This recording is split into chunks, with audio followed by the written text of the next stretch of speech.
आज केटाहरूलाई भेटिँदैन जस्तो छ गाइज है। आज केटाहरूलाई भेटिँदैन। अब मान्छेलाई कल गरौँ न भन्छु होइन। अब नम्बर थिच्दा थिच्दै अब त्यहाँ अर्कोले बोलाइदिन्छ अनि हिँडिदिन्छ। कल गरेको कल पनि लाग्दैन। म एक्लै त्यत्तिकै गेटनिर एक्लै बसेपछि छु भने 1 घन्टा भइसक्यो। अब कल गरौँ भनेको कसरी गर्ने, अब जाउँ भने कहाँ जाने, बिजुक छ त हो म त यार। केटाहरू भेट्छ कि भेट्दैन आज थाहै छैन। यस्तो बिजोक छ यार। मोबाइलमा ब्यालेन्स नहाल्नुको बिजोकमा आज थाहा पाएँ मैले। मैले अघि नै आउने बेला ब्यालेन्स हालेर आएको भए हुन्थ्यो क्या।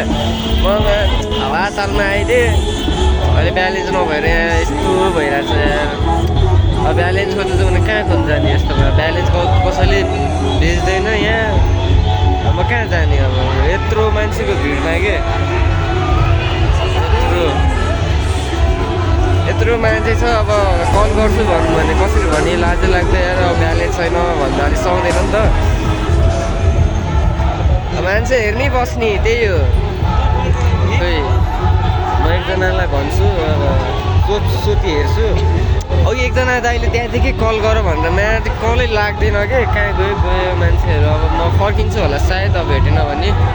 लास्ट अप्सनै त्यही हो।